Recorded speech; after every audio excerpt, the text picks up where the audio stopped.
எனக்கு table lemon செடி வாங்கணும்னு ரொம்ப நாள் ஆசை. நான் நிறைய நர்சரிக்கு போவேன். ஆனால் அதில் வந்து ஒரே ஒரு நர்சரியில் மட்டும்தான் இது இருந்துச்சு. இந்த டேபிள் லெமனோட விலை வந்துட்டு ₹250. இதை வாங்கிட்டு வரப்போவே ஒரு பழம் இருந்துச்சு. அதை பறித்து சாப்பிட்டு பார்த்தா சரியான புளிப்பு. இது வந்துட்டு அழகுக்காக வளர்க்கலாம். அப்புறம் வந்து ஏதாவது ஜூஸ் போடுறது அந்த மாதிரிக்கு வளர்க்கலாம். இதை வந்து இன்னொரு பாட்டுக்கு மாற்றி வச்சாச்சு. இதுக்கு வந்து மண் எடுக்க போகிறதுக்கு வந்து ஒரு இடத்துக்கு போனோம். அதுதான் நான் இப்போ காட்ட போகிறேன். செம்மண் வந்து அதிகமாக இந்த இடத்துல இருக்கும். சரின்னு பார்த்தா சுற்றி பார்த்தா எவ்வளோ அழகான செவ்வந்தி செடி இருக்குது பாருங்களேன். இது வந்து கிட்டத்தட்ட ரொம்ப ஏக்கருக்கு வந்துட்டு இந்த செவ்வந்தி செடி தான் இருக்கும். அதுக்கப்புறம் நேற்று சரியான மழை வந்துருச்சு. மழை வந்ததுக்கப்புறம் சின்ன சின்ன செடிங்கள்லாம் எடுத்து மழை தண்ணி படாமல் உரத்தில் வச்சாச்சு.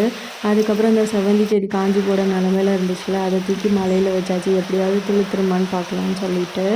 அதுக்கப்புறம் வந்து இந்த ட்ராகன் செடி எவ்வளோ க்யூட்டாக வளர்ந்துருக்கு. இதில் வந்து எத்தனை வந்துட்டு காப்பாற்றி பெருசாக்க போகிறோன்னு எனக்கு தெரியல.